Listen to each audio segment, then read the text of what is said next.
चर्चा विद चित्रा में आप सभी दर्शकों का बहुत बहुत स्वागत है। सनातन धर्म को लेकर इस देश में नए सिरे से बहस छिड़ी हुई है, लेकिन बहस इस बात को लेकर भी है कि बाबाओं में आपस में वाक युद्ध हो रहे हैं।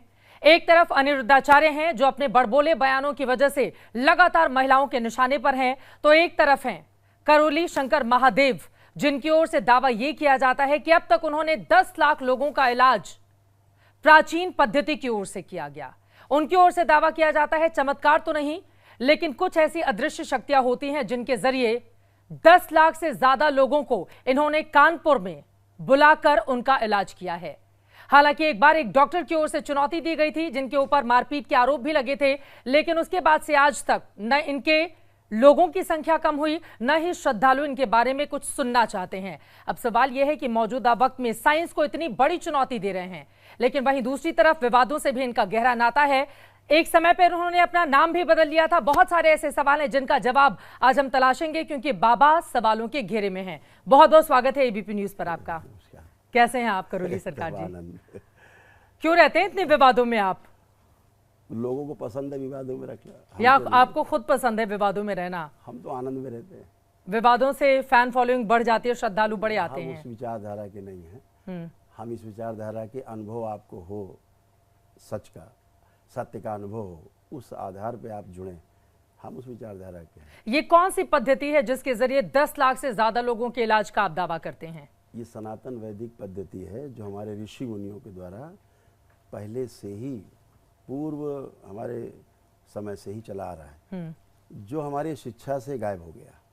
हमारी शिक्षा में इसको गायब कर दिया गया, तो हमारे बच्चों के पास इसकी सूचना गायब हो गई। जब सूचना नहीं हो तो उसके आधार पर अनुभव भी खत्म हो गया। तो दरबार ने इस पर अनुसंधान किया, और ये अनुसंधान हमारा पिछले 40 वर्षों का अनुसंधान है। 40 वर्षों का है अनुसंधान है। अच्छा। और उस अनुसंधान के आधार पर मैं बहुत ही प्रेम पूर्वक कह सकता हूँ कि 400 प्रकार की ऐसी डिजीज हैं जो लिपिबद्ध हैं, और जो व्यक्ति आते हैं वो बकायदा हर पेपर पर साइन होते हैं पहले दरबार में, उस पर एफिडेविट देते हैं, हलफनामा देते हैं कि ये आपकी जो स्मृतियां हैं ये नष्ट होंगी, और ये स्मृतियां एक दिन में ही नष्ट होती हैं आपके वैदिक परंपरा को अपनाने से मात्र, आपकी आस्था विश्वास श्रद्धा के आधार पर, और आपके द्वारा किए गए प्रार्थना और संकल्प के आधार पर। आप तो कैंसर भी ठीक करने का दावा करते हैं। बताइए, अभी इंडिया में कोई ऐसी मेडिसिन बनी नहीं है, उधर रशिया तैयार कर रहा है, लेकिन बाबा कहते हैं मैंने तो कैंसर के मरीजों को ठीक कर दिया है। ऐसा मेरा आपने कोई घोष सुना है कभी कि मैंने कहा कि कैंसर ने ठीक कर दिया? लेकिन इस तरह की बातें आती हैं आपके आश्रम से। बेवकूफ है,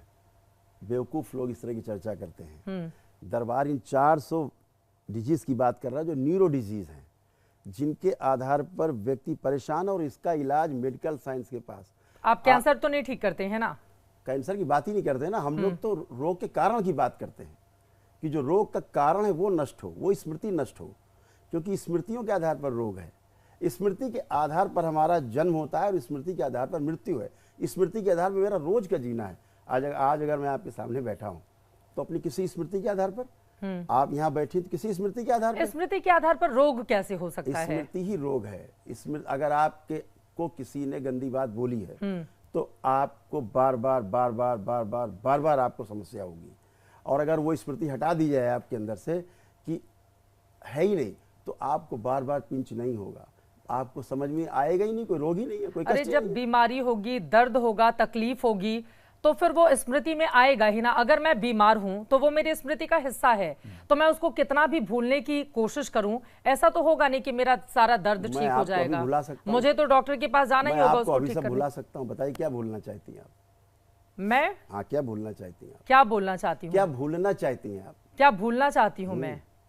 अब ऐसा तो अभी कुछ सोच के नहीं बैठी कि क्या भूलना चाहती हूँ मैं। तो आप अगर कोई भी नकारात्मक स्मृति आप में है, अगर आपके अंदर कोई इस तरह की स्मृति जो आपको जीने नहीं देती, चैन से नहीं रहने देती, अगर वो आपकी स्मृति आपके प्रार्थना और संकल्प से नष्ट हो जाए, इसमें क्या आपत्ति किसी को? प्रार्थना से गुरुजी कैसे नष्ट हो सकती हैं? तो बीमारियां कैसे नष्ट हो सकती हैं? अनुभव कर लीजिए।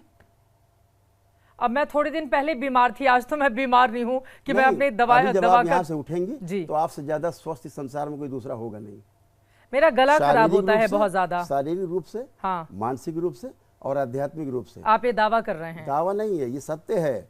अभी जब आप उठेंगे तो आप ये महसूस करेंगे कि आपको कोई प्रॉब्लम नहीं है। तो क्या आपके अंदर से सकारात्मक पॉजिटिव एनर्जी आ रही है जिससे आसपास के लोगों के ऊपर असर पड़ता है, आप ये बताना चाह रहे हैं? कैसे होगा अगर मेरे अंदर कोई नेगेटिविटी है, नकारात्मकता, वो कैसे दूर होगी? अगर आप सकारात्मक हैं और आप कहीं बैठते हैं तो लोग सकारात्मक हो जाएंगे। आप नकारात्मक हैं, आप बैठेंगे किसी के पास और लोग नकारात्मक होंगे। ये बीमारी नहीं हुई ना, ये बीमारी मैं है ना। ये दावा थोड़ी ना करूंगी मैं सकारात्मक हूं, मैं बीमारियों को ठीक कर दूंगी। आपकी तो पूरी की पूरी लिस्ट मैंने निकाल कर रखी है। गलत बात है। आपने तो पूरी लिस्ट बनाकर रखी है करोली सरकार जी। यहाँ पर मैं देख रही हूँ पैनिक अटैक, बिना झटके के स्मृतियां, हत्या, आत्महत्या के विचार की स्मृतियां, हीन भावना की, स्वयं का चेहरा अच्छा न लगने की, घुटनों का दर्द, शरीर की कमजोरी, अकेले रहने की भावना, नकारात्मक, और इसी के साथ ओसीडी है, ऑब्सेसिव कंपल्सिव डिसऑर्डर्स हैं, पूरी लिस्ट बना के रखी है आपने। एंजाइटी डिसऑर्डर्स हैं, बाइपोलर डिसऑर्डर हैं, बहुत भयानक बीमारी जिनका इलाज नहीं है। अल्जाइमर नहीं, ये स्मृतियों का आप दावा करें कि बार बार ऐसा महसूस होता है नहीं, अगर किसी को हो गया। आप मेरी बात समझने की कोशिश करें।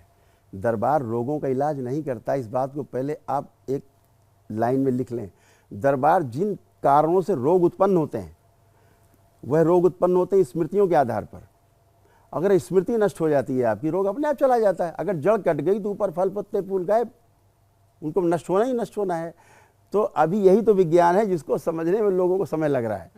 लेकिन मैं चाहता हूं कि यह विज्ञान जिसका अनुसंधान दरबार ने किया वो शिक्षा में लागू हो, ये शिक्षा में आए, बच्चों को बताया जाए, बच्चे इसको समझें कि यह भी एक विज्ञान है। हमारे सनातन वैदिक पद्धति से हम बिना औषधि के केवल अपने प्रार्थना संकल्प से अच्छे हो सकते हैं। आप खुद तो अपने बेटे को मेडिकल की पढ़ाई पढ़वा रहे हैं और आयुर्वेद है, वो भी वेद है। वैदिक पद्धति से लोगों को ठीक करने का हमारे दावा बच्चे ने एलोपैथी की पढ़ाई नहीं की है, आयुर्वेद से की है। और आयुर्वेद का मैं सम्मान करता हूँ। जहां पर असाध्य रोग है वहां पर आयुर्वेद की औषधियों के बगैर आदमी ठीक ही नहीं हो सकता। ये मैं न्यूरो डिजीज की बात कर रहा हूँ, जो 400 डिजीज की मैं बात कर रहा हूँ। और जो दरबार से लोग जाते हैं, लास्ट में एक इवैल्यूएशन फॉर्म होता है जहां पर लिखा होता है कि यदि आप दरबार के इस वैदिक अनुष्ठान से असंतुष्ट हैं, आपको कोई लाभ नहीं हुआ है, आप क्लेम करिए, आपने जो भी खर्च किया वापस ले लीजिए। माहौल बना देते होंगे ना, एक होता है कि बाबा के दरबार में आदमी जाता है, पूरा माहौल बना देता है, वहां पर जाकर बिल्कुल बाबा के वश में, मतलब वशीकरण होता है। क्या आदमी फिर क्या करेगा? क्या वशीकरण है कुछ अंगूठी? अरे आपके दरबार में वैसा माहौल रहता होगा ना? नहीं, कुछ पहना तो नहीं है आपने? कोई ताबीज गंडा, कोई धागा धोगी, कोई नहीं, कुछ भी नहीं पहना है। बाबाओं जैसा कोई वो, केवल रुद्राक्ष आपने पहना है, कुछ नहीं पहना है। मैं तो लोगों से मिलता भी नहीं हूँ, स्क्रीन पे मिलता हूँ।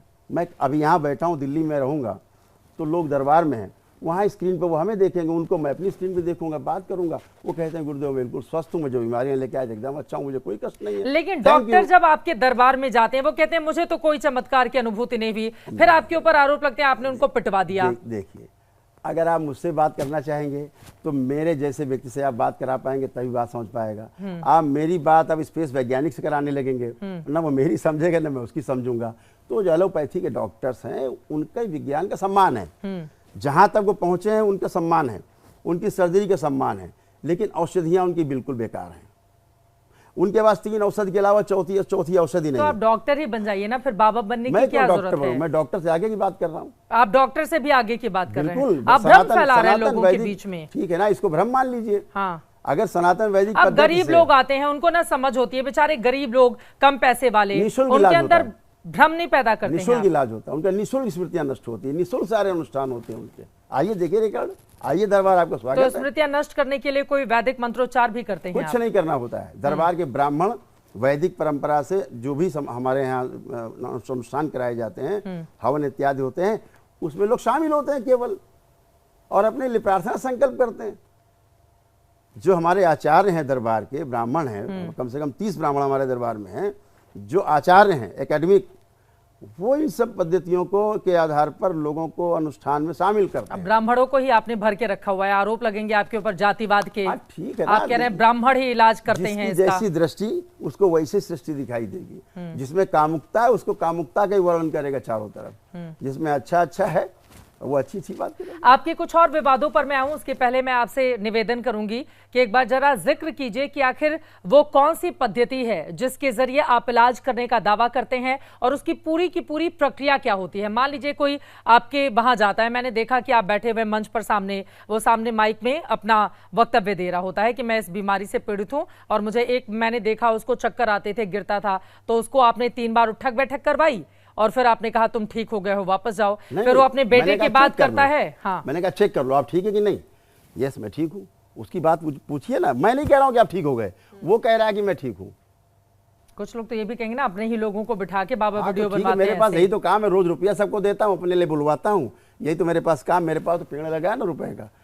ये दरबार चंदा नहीं लेता, ये दरबार किसी से चंदा नहीं लेता 1 रुपया। तो इतना पैसा कहाँ से आता है बाबा के पास? दरबार वैदिक अनुष्ठान से जो पैसा आता है उसी को खर्च करता है इन सब पे। क्या है प्रक्रिया आपकी, कैसे होती है, जरा इसके बारे में बताइए। इसके लिए अनुभव करिए, कभी दरबार आइए।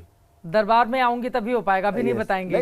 दर्शक हमारे कह रहे हैं कि बाबा जी से पूछिए जरा। हाँ ठीक है ना, अगर आप पूछना चाहते हैं तो सिर्फ इतना समझ लीजिए कि वैदिक परंपरा के द्वारा, सनातन वैदिक परंपरा के द्वारा दरबार में आपके अंदर अगर आस्था, विश्वास और श्रद्धा है आपके अंदर उस सनातन वैदिक परंपरा के प्रति, और आप अपने प्रार्थना संकल्प से स्वस्थ हो जाते हैं, ये विद्या है, इससे अतिरिक्त कुछ नहीं। और दरबार ये भी कहता है कि अगर आप ऐसा आपको नहीं लग रहा है कि आप नहीं स्वस्थ हो रहे हैं तो आप क्लेम करिए खड़े होकर सामने।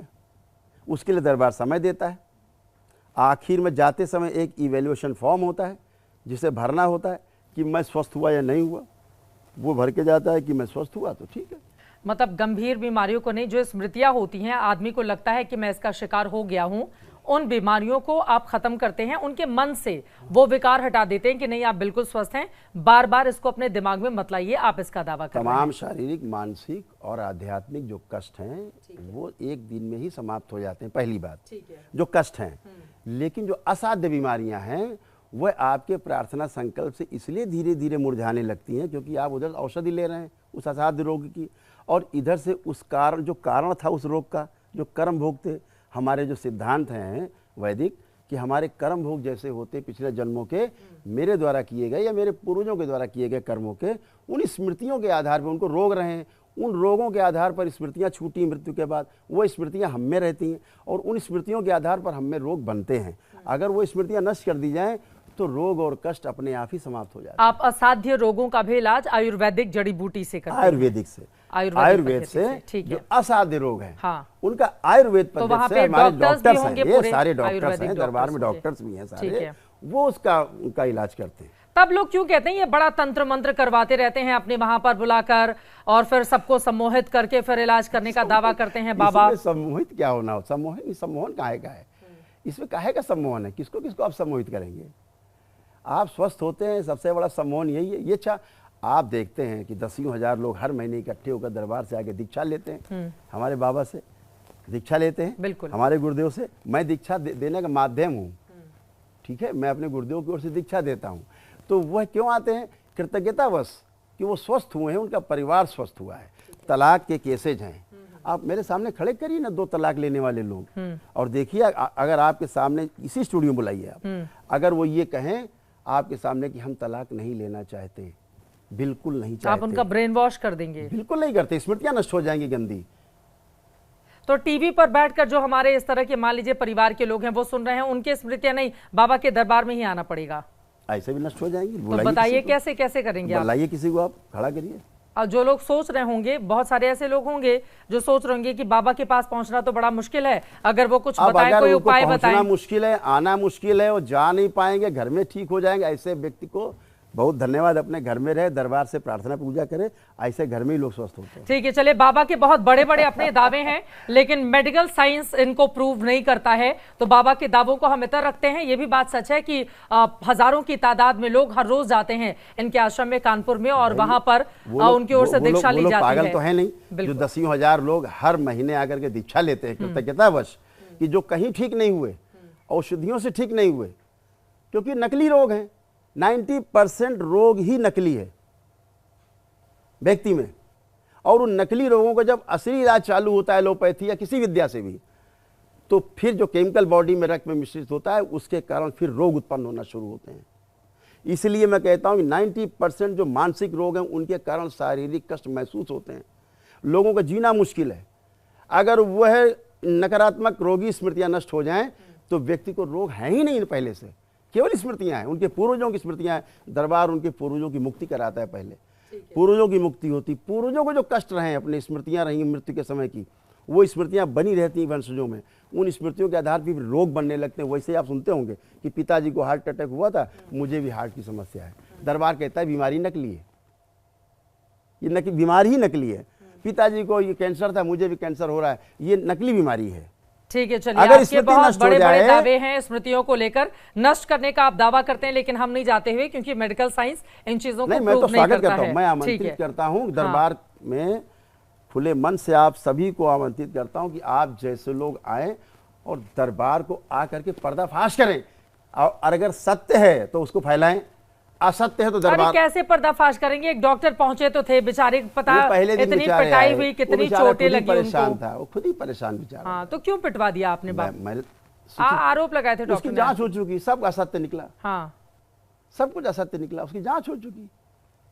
हाँ, फाइल बंद तो हो चुकी है, बिल्कुल कुछ है ही नहीं, जब मतलब ही नहीं है कोई। इसी प्रकार के आरोप लगते हैं। आप ही के लोगों ने पीटा, फिर बाद में वो अकेले बोलता रहे, कौन बोलेगा उनके खिलाफ? ऐसा बिल्कुल नहीं है। इस भारत वर्ष में कानून भी अपना है, संविधान भी अपना है, वो अपना काम करता है। कोई झूठे आरोप लगाता है तो आरोप को सिद्ध करने के लिए उसको बहुत लंबी लड़ाई लड़नी होती है, और उसके लिए कानून है, उसके लिए व्यवस्था है, प्रशासन है। सबने जांच की, इंक्वायरी की, इन्वेस्टिगेशंस की, फाल्स पाए गए सारे आरोप, बात खत्म हो चुकी, वहां कोई बात ही नहीं, ना थी ना है। मतलब आप तैयार हैं, आपका पर्दाफाश हम लोग करें, आश्रम में आकर तैयार है, जाने देंगे जहां पर भी, एकदम स्वागत है। 24 रोक टोक तो नहीं की जाएगी, बिल्कुल नजर रखी जाएगी। पहले भी मैंने मीडिया को पूरी स्वतंत्रता दी थी, किसी को रोक टोक नहीं थी। मैंने जगह दी, रुकिए और खुद जाइए, घूमिए पूरे दरबार में, 20-25 हजार लोग थे, सबके बीच में जाइए, एक आदमी नहीं आप ला पाए। ठीक है, हम लोग इसकी पूरी तैयारी करते हैं और उसके बाद दरबार आए, मैं स्वस्थ हूँ। लोग सभी लोग कह रहे हैं मैं स्वस्थ हूँ। और फिर सबसे बड़ी बात है कि दरबार ऐसे गरीब लोगों को, जिनके पास पैसे नहीं हैं, जिनके पास व्यवस्था नहीं आने जाने की, खाने पीने की, दरबार उनके लिए भी वैदिक अनुष्ठान निःशुल्क कराता है। आप तंत्र मंत्र भी करते हैं? ये झूठ नहीं करते। ये तंत्र मंत्र टोना टुटका का दरबार विरोध करता है, झाड़ फूक टोना टुटका जादू टोना का कड़ा विरोध करता है, और सरकार से मांग करता है कि ऐसे लोगों के विरुद्ध कानून आना चाहिए, बिल आना चाहिए, ऐसे लोगों को उठा के जेल के अंदर बंद कर देना चाहिए। जो ऊत भूत प्रेत की बात करते हैं उनको उठा के बंद कर देना चाहिए जेल में। कोई ऊत भूत प्रेत नहीं होता, ये सब स्मृतियां हैं, केवल आपकी स्वयं की स्मृति, नकारात्मक स्मृतियां हैं जो आपको तंग करती हैं, आपके बच्चों को तंग करती हैं। पूरे कुल में स्मृतियों का प्रवाह होता है। इन स्मृतियों के बारे में आप जानते हैं ना, तो भूत प्रेत की बात आप। लेकिन गांव में तो हमने देखा है ना, आज भी ये दुर्भाग्य है हमारे देश का कि कई ऐसे गांव से खबरें आती हैं जहां पर एक महिला के ऊपर चुड़ैल के आरोप लगा के भीड़ उसको पीट रही है। कहीं कहीं बड़े बड़े घर हैं, लोगों ने कहा भूत का वास है, वो पूरा घर ही लोग। मैं ऐसे कई लोगों को जानती हूं कि उन्होंने कहा कि इस हवेली में भूत का वास हो गया है, क्योंकि यहाँ पर एक आत्महत्या या वो हुई थी, उसके बाद पूरा घर छोड़कर लोग चले जाते हैं। दरबार कभी किसी अपने भक्त को, किसी शिष्य को नहीं कहता आप घर छोड़िए, कभी नहीं कहता। लोग कहते घर में समस्या, कहते घर उनको डर लगता है घर के अंदर जाने पर, उनको लगता है भूत प्रेत का वास हो गया है वहां पर। समस्या घर में नहीं है, समस्या स्वयं में है। अगर स्वयं में समाधान नहीं है तो कहीं समाधान आपको नहीं मिलेगा, कोई आपको नहीं बैठा ठीक करने वाला। आप ठीक स्वयं से हो सकते हैं, स्वयं से ही अच्छे हो सकते हैं, दूसरा कोई आपको अच्छा नहीं करता। अगर आप दवा भी खाते हैं तो आप में स्मृति होती है कि मैं दवा, ये डॉक्टर बहुत अच्छा है, इससे आदमी आते ठीक होते हैं, मैं भी जा रहा हूं, अगर मुझे डॉक्टर मिल गया और मैं दवा खाऊंगा तो ठीक हो जाऊंगा। मतलब आप ये कह रहे हैं कि जो दरबार में आए वो इस भरोसे के साथ आए कि दरबार उसके साथ जो करेगा उस भरोसे में उनको फायदा मिलेगा। अगर आप डॉक्टर के पास भी जाते हैं, अगर आप डॉक्टर के पास भी जाते हैं तो विश्वास से जाते हैं ना, विश्वास कि मैं वहां जा रहा हूं, मुझे विश्वास है बहुतों को ठीक किया, मैं वहां भी ठीक हो सकता हूं। तो ये अनिरुद्धाचार्य के ऊपर विश्वास क्यों नहीं कर पा रहे हैं करोली बाबा? नहीं, बात केवल आप लोगों में इतना झगड़ा क्यों चल रहा है? वो आपके बारे में टिप्पणी करते हैं, आप उनके खिलाफ मोर्चा खोल कर रखे हुए हैं। नहीं, मोर्चा नहीं खोला मैंने, उनकी गलत बातों का मैंने केवल विरोध किया। मैं अनिरुद्धाचार्य का विरोध नहीं कर रहा हूँ, मैं अनिरुद्धाचार्य की गलत स्मृतियों का विरोध कर रहा हूँ। मैं उनसे ये कहना चाहता हूँ, बराबर कहता रहा कि आप ऐसी बातें ना बोलें जो परिवार में, बच्चों में, अभिभावकों में, पेरेंट्स में एक शक का वातावरण पैदा करे, एक अविश्वास का वातावरण पैदा करे। आप ऐसा बोल करके माता पिता और बच्चों के बीच में लंबी खाई खड़ी कर रहे हैं। आप ये लंबी खाई ना हो, ये हमारा अधिकार है, बनता है, और हमारा दायित्व कर्तव्य भी है कि हम परिवारों में समरसता पैदा करें, परिवारों में प्रेम पैदा करें, विश्वास का वातावरण पैदा करें। उन्होंने कहा है कि 25 साल की लड़कियां 4 जगह मुंह मार के आती हैं, इसीलिए परिवार में वो अपने आप को सामंजस्य नहीं बिठा पाती हैं। पहले 14 साल की उम्र में लड़कियों की शादी हो जाती थी तो बड़ा अच्छा रहता था। तो ये उनको अनुभव कहाँ से हो गया है? मैं तो अनुभव की बात कर रहा हूँ, सूचना की बात मैं मानता नहीं। दरबार पूरा अनुभव पे आधारित है। आप दरबार आइए, वैदिक प्रक्रिया करिए, आप स्वयं अनुभव करिए। ऐसे ही मैं केवल उनकी बात से आप सहमत हैं या असहमत हैं? उनकी किस बात? लड़कियों के बारे में जो टिप्पणी उन्होंने की। एकदम पूरी तरह असहमत, 100% असहमत। बल्कि मैं कहना चाहूँगा कि इस प्रकार के दुष्प्रचार से उनको बचना चाहिए। सामने आकर के उनको नारी समाज से पूरे क्षमा मांगनी चाहिए। उन्होंने किंतु परंतु करते हुए तो माफी मांगी है। ये किंतु परंतु नहीं, स्पष्ट बात करें। अगर आप अपने को मानते हैं कि आप समाज सुधारक हैं, तो आप कथा बाँचते हैं, तो आप अच्छी बाँचें। अब बाँचें मतलब अच्छी बातें बोलें, अच्छी बातें बोल करके अच्छी स्मृतियाँ लोगों को फैलाएं। इस प्रकार की नकारात्मक स्मृतियाँ फैलाने का आपको कोई अधिकार नहीं है, क्योंकि आपको सुनने वाले बहुत लोग हैं, बच्चे भी सुनते हैं, गलत रास्ता पकड़ेंगे। एक तरफ तो आप दुनिया भर का ढोल मंजीरा बजा करके एक इस तरह की कथा में कामुकता पैदा करते हैं बच्चों में, और फिर बाद में कहते हैं साहब ये तो कामुक हैं।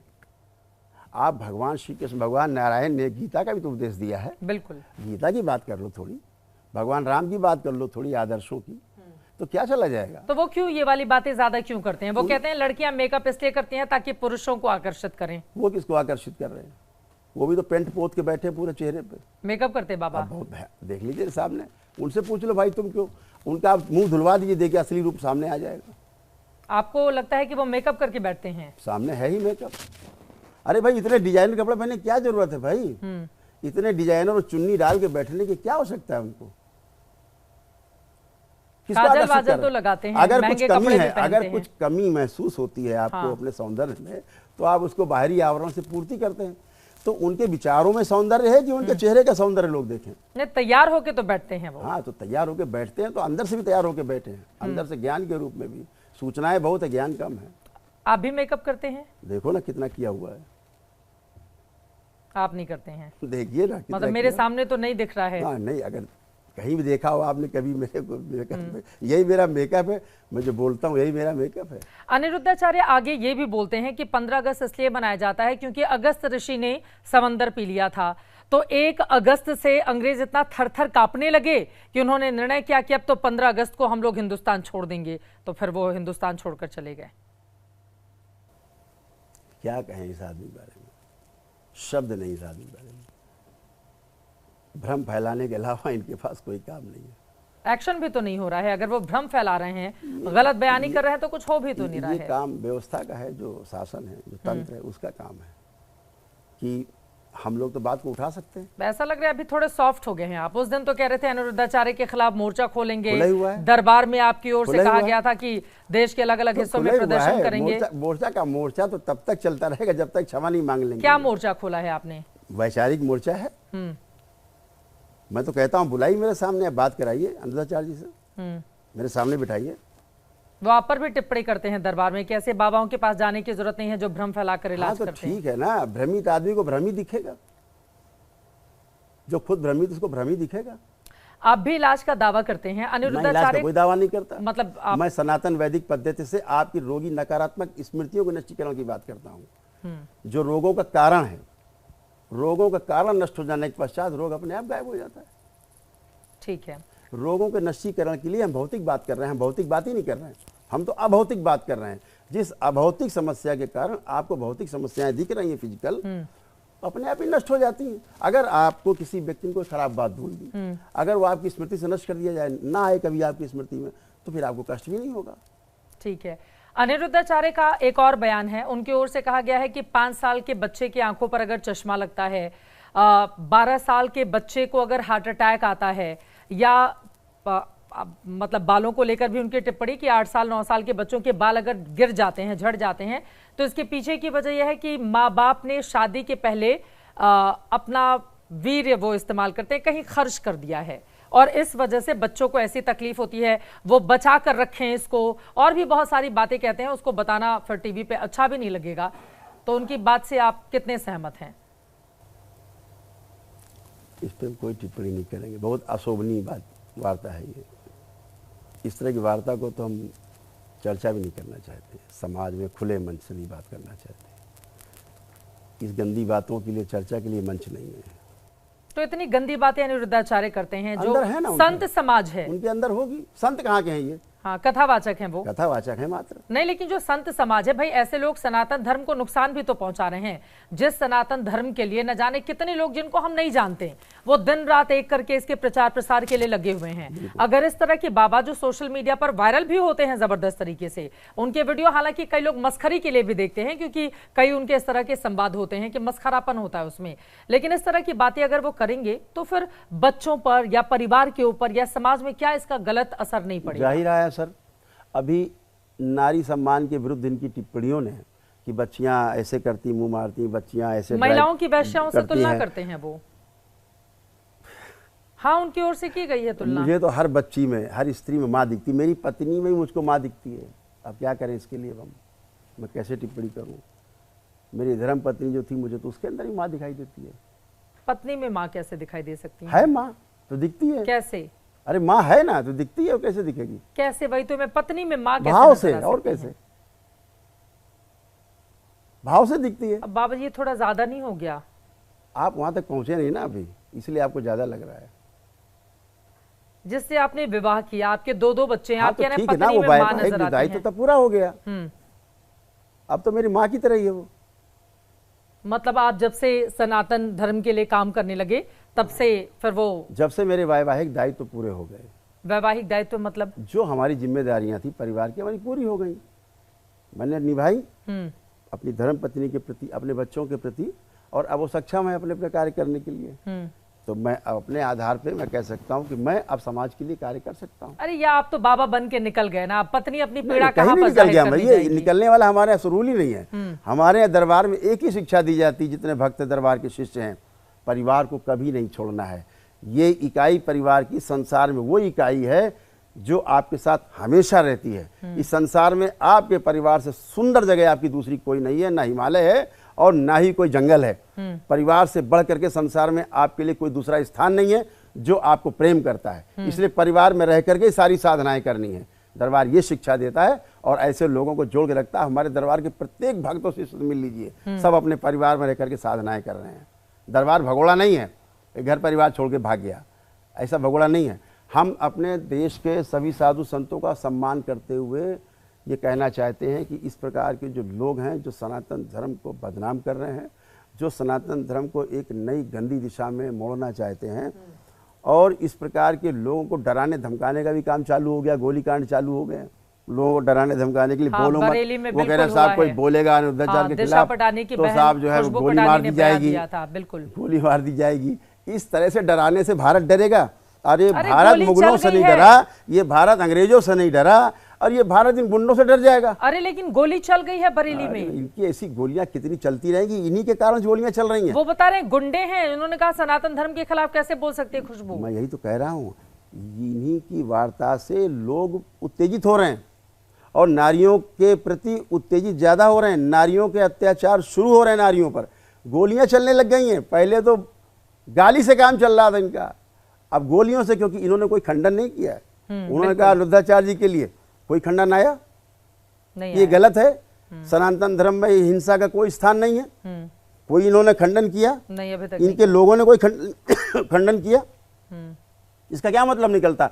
आप समर्थन कर रहे हैं उसका, हिंसा का, और इसका मतलब है आगे बच्चियों को गोलियां मार दी जाए अगर बच्चियां अगर कोई विवाह करती हैं, प्रेम विवाह करती हैं।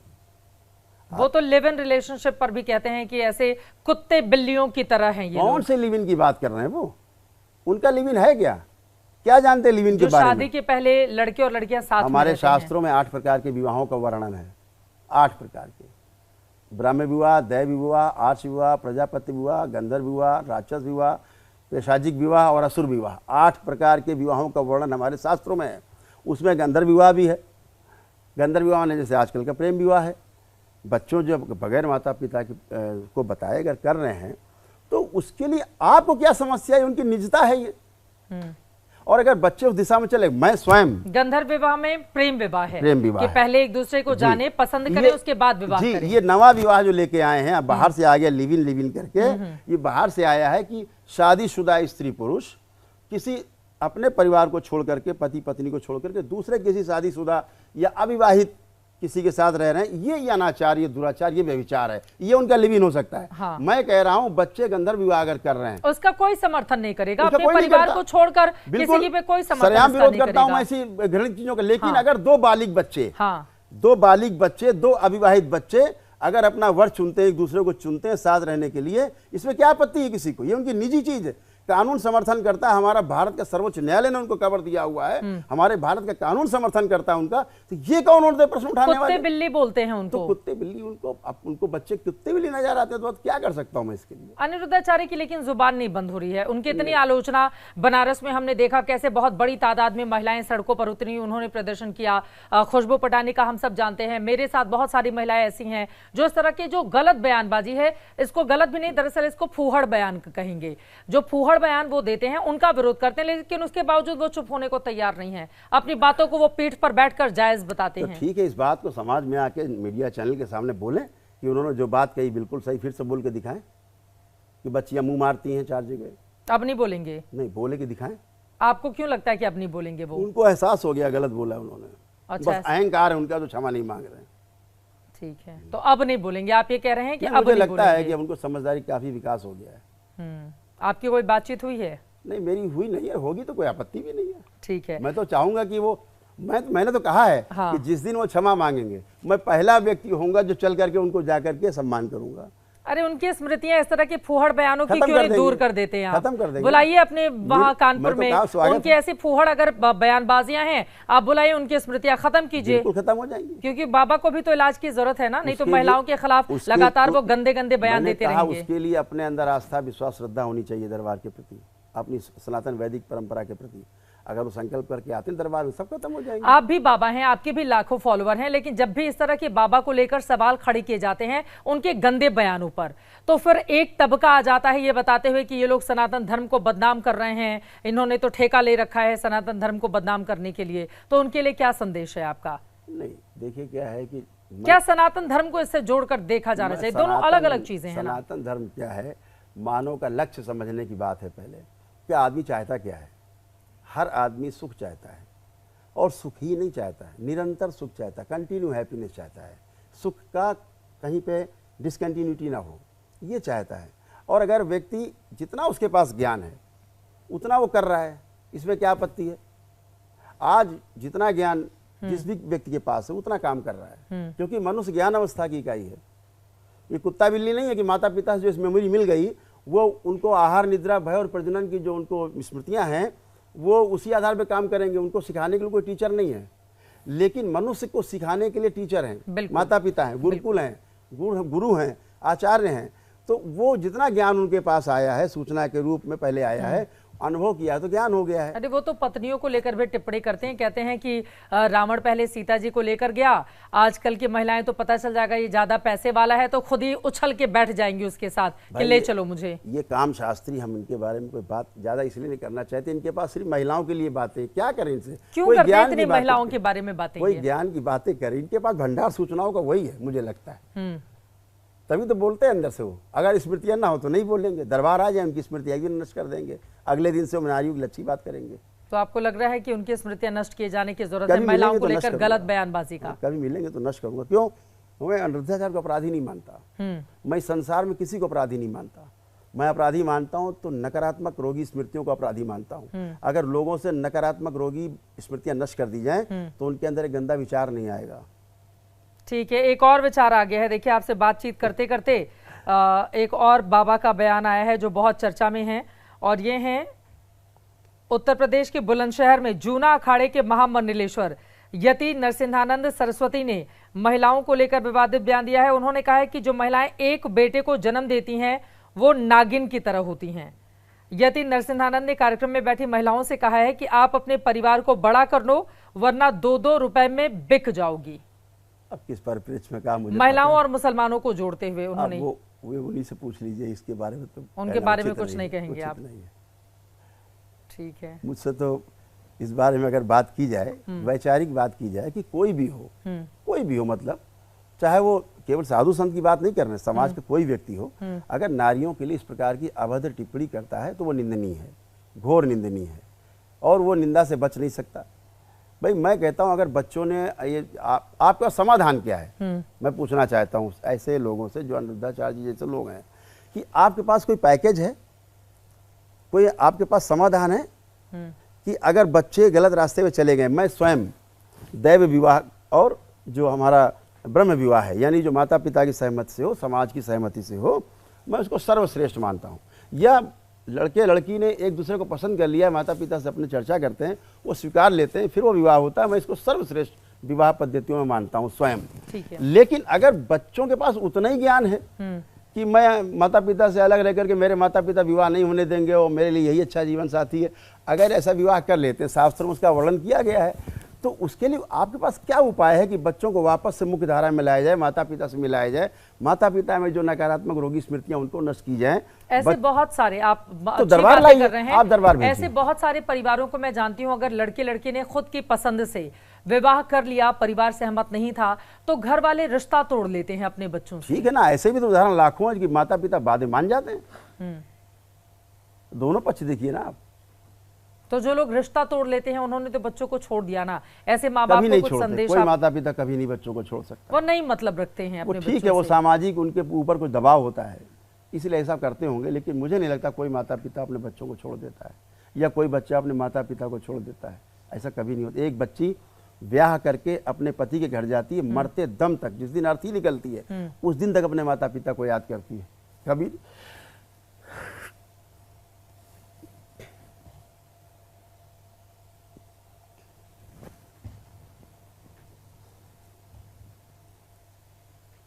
आप भावुक हो रहे हैं ये बातें कहते हुए, लेकिन सच्चाई तो है ना कि अगर अपनी पसंद का विवाह कर लिया तो फिर परिवार वाले उससे रिश्ता तोड़ लेते हैं। ये जिम्मेदारी किसकी है? माँ बाप की भी है, समाज की भी है, धर्माचार्यों की भी है, बिल्कुल, और आचार्यों की भी है। इसके लिए दोषी बच्चे नहीं है, पिछली पीढ़ी दोषी है चित्रा जी, जो बच्चों को संस्कार नहीं दे पाई है। यही दरबार कहता है कि ऐसे बच्चे लाओ ना दरबार में, देखो माता पिता कैसे चरण छूते हैं झुक करके, दोनों बच्चे कैसे माता पिता के चरण छूते हैं, कैसे अपनी गलती को स्वीकार करते हैं, क्योंकि केवल नकारात्मक गंदी स्मृतियां नष्ट होंगी उनमें से, और माता पिता में भी उनके प्रति जो क्रोध है वो स्मृतियां नष्ट हो जाती थी। कैसे प्रेम से रहते हैं। मेरे पास रोज ऐसे लोग आते हैं, मेरे पास ऐसे तमाम लोग रोज आते हैं जो अपने बच्चों से परेशान हैं, लेकिन बच्चे जब आते हैं तो वहाँ माता पिता के चरण छूते, कहते हैं मुझसे बहुत गलती हुई। क्यों कहते हैं? क्योंकि बच्चे माता पिता के विरुद्ध जा ही नहीं सकते। आप लोग लव जिहाद और इन चीजों पर भी काम कर रहे हैं या आप अपने आप को दूर किए हुए हैं? यही है, नकारात्मक स्मृतियां हैं जो बच्चों को इस तरह मोड़ती हैं। दरबार में से तमाम बच्चे, मैं आपको मिलवा सकता हूं व्यक्तिगत, लेकिन मैं समाज में नहीं मिलवा सकता आपको, व्यक्तिगत मिलवा सकता हूं। भीड़ है मेरे पास जो दूसरे मजहब के प्रति आकर्षित हुए और ये कि मर जाएंगे, कुछ भी हो जाए यही शादी करेंगे, अगले दिन वो कहते हैं मुझे पता ही, उनको यही नहीं पता किसकी बात कर रहे थे, वो किसके साथ शादी की बात कर रहे थे, उन्हें पता ही नहीं है। आज भी 4-4, 5-5 बच्चे हैं, स्कूल जा रही, कॉलेज जा रही। आपकी बातों से मुझे लग रहा है कि बाबा जी ब्रेन वॉश करते हैं बच्चों का, तभी तो स्मृतियां खत्म होती हैं। अंग्रेजी में कुछ ही बोल सकते हैं, जैसे आप गंधर्व विवाह को लिव इन बोल सकते हैं। गंधर्व विवाह ही लिव इन है। मैं इनके तथा उस लिव इन की बात नहीं कर रहा हूँ जो अव्यभिचार है, जो शादीशुदा लोग और शादीशुदा लोग, उसका कोई समर्थन, उसका तो समाज में कोई समर्थन वो रह रहे हैं किसी के साथ, वो गंदगी की बात नहीं कर रहा हूँ। मैं बात कर रहा हूँ अपने उन बच्चों की जिनके पास ज्ञान का अभाव है और उस ज्ञान के अभाव के कारण, भय के कारण, भ्रम के कारण वो विवाह कर लेते हैं। बच्चे अपने साथ एक साथ रहना स्वीकार करते हैं। तो ऐसा भी तो होता है कि बाद में कभी विवाह भी कर लेते हैं वो। ऐसा भी होता है कि कभी उनके माता पिता स्वीकार भी कर लेते हैं उनको। ये भी तो पक्ष है एक, कि केवल यही है कि व्यभिचार हो रहा है। अगर कोई एक बच्ची अपने किसी को वर मान करके, पति मान करके, कुछ भी जीवन साथी मान करके साथ रह रही है, तो ये कौन सा वेश्यालय हो गया? ये कौन सी परिभाषा दी जा रही? बच्चों को गालियां बक रहे हैं आप, गंदी गालियां बकी जा रही हैं। इससे बड़ी गाली क्या हो सकती है? अब तो जेन जी को लेकर इतनी सारी चर्चा मैं अगर कहूं जी, अगर मैं आरोप लगाऊं किसी व्यक्ति पे, वह सच्चा आदमी है कि तू चोर है, तूने वहां चोरी की, इसको बुरा लगेगा? नहीं लगेगा। चोरी नहीं की है उसने, और मैं कहूं ने तुमने चोरी की है, तुम चोर हो, उसको बुरा नहीं लगेगा? बहुत बुरा लगेगा कि मैं चोर नहीं, मेरे लिए चोर। अब अगर वो बोले कि मैंने चोरी नहीं की, अरे साहब ये तो यही चोर है, क्योंकि ये बोल रहा है मैंने चोरी नहीं की। इस प्रकार के लोगों का मैं विरोध करता हूं। और यकीनन 21वीं सदी जिसमें हम जी रहे हैं, इस तरह की भाषा के लिए जगह भी नहीं होनी चाहिए। दुनिया कहां से कहां जा रही है और हम अपने बच्चों को दिग्भ्रमित करने का काम कर रहे हैं, जिनमें से एक दो बाबा जिसका जिक्र और लगातार एबीपी न्यूज के हमारे दर्शक देख भी रहे हैं। अब मैं आ जाती हूं आपके कुछ व्यक्तिगत जीवन पर। आपको नाम बदलना पड़ गया, आपके ऊपर भी तो इतने मुकदमे लदे, आप भी राजनीति में गए, वहां पर सफल नहीं हो पाए, फिर आपने अपने आप को बाबा बना लिया। ऐसा नहीं है। हाँ, ऐसा बिल्कुल भी नहीं है। मैं 16 वर्ष की उम्र से अपने गुरुदेव के साथ रहा, ठीक। उसके लिए उसके बाद मैंने किसानों के लिए संघर्ष किया। मैं अपने जीवन में कभी चुनाव नहीं लड़ा, न चुनाव के मेरे कीड़े हैं लड़ने के, जो बाबाओं के प्रकट हो जाते हैं, लोगों के प्रकट हो जाते हैं, खून में कीड़े पड़ जाते हैं चुनाव लड़ने के। मैं कभी चुनाव जीवन में लड़ा नहीं। अपने एक ग्राम सभा सदस्य लेकर के लोकसभा तक कोई भी चुनाव में कभी लड़ा नहीं, न लड़ने की अभिलाषा रखता हूँ। मेरे को पहली बात तो मैं पॉलिटिकल नहीं हूँ, समाज के लिए रहता था, किसानों के परिवार से था, तो किसानों के प्रति मुझे थोड़ा सा भाव था। आपके बेटे तो आगे ना पॉलिटिक्स में? कौन पॉलिटिक्स में? बड़े वाले बेटे, उनको लेकर कहा जा रहा है कि वो बीजेपी से चुनाव लड़ना चाहते हैं। ठीक है ना, चुनाव लड़ना नहीं चाहते। हाँ, ये जरूर है कि वो भाजपा में है, तो इसके लिए क्या कर सकते हैं, वो उनका निर्णय है, अधिकार है उनका, बालिग है, मैंने तो नहीं रोका। वो लंदन में पढ़ते थे, ठीक है, उन्होंने प्रेम विवाह किया, ठीक है, उन्होंने बताया लंदन में ही विवाह किया, मतलब नहीं विवाह नहीं किया, बताया कि हम पसंद करते हैं। तो हमने कहा बहुत अच्छी बात है, आ जाइए। दोनों का विवाह करवा दिया। वो भी लंदन में पढ़ते थे, दोनों का विवाह हो गया। इसमें क्या आपत्ति हो गई?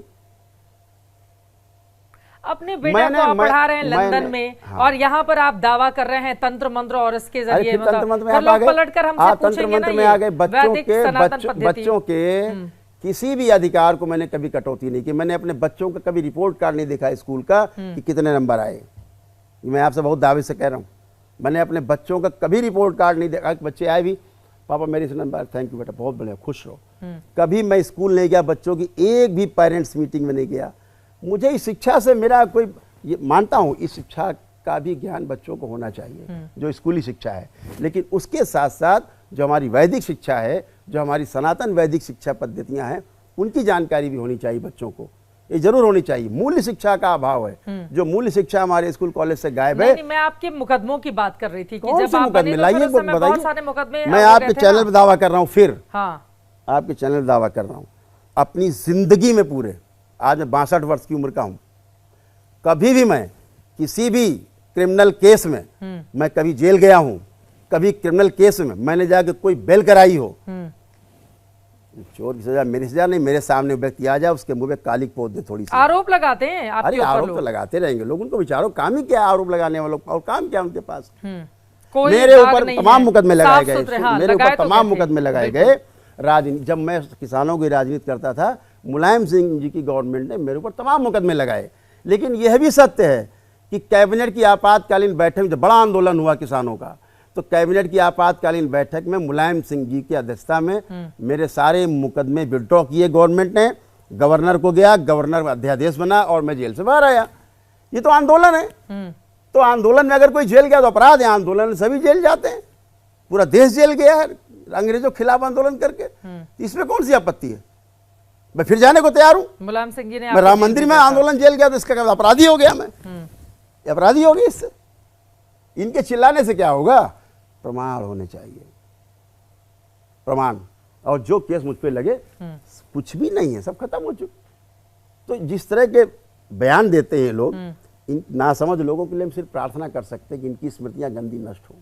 चले ठीक है, अब ये जो स्मृतियां हैं वो कैसे नष्ट होंगी, बाबा उसके लिए आगे कैसे अपने कदम बढ़ाएंगे, अनिरुद्धाचार्य के साथ इनका जो वाक युद्ध चल रहा है वो कहां पर जाकर खत्म होगा? क्या वास्तव में अनिरुद्धाचार्य की स्मृतियां खत्म करके महिलाओं के खिलाफ लगातार जो गंदे बोल उनकी ओर से बोले जा रहे हैं उस पर ये रोक लगा पाएंगे? ऐसे तमाम सवाल हैं जिसके लिए हमें आगे आने वाले वक्त का इंतजार करना होगा। लेकिन बहुत धन्यवाद एबीपी न्यूज के स्टूडियो में आने के लिए, चर्चा विद चित्रा का हिस्सा बनने के लिए। बाबा के बड़े बड़े दावे हैं, इनके अपनी फैन फॉलोइंग है। अब बाबा के दावों का आगे कितना दम दिखेगा इस पर भी हमारी नजर बनी रहेगी। अभी के लिए दीजिए इजाजत। देश और दुनिया की तमाम खबरों के लिए आप देखते रहिए एबीपी न्यूज।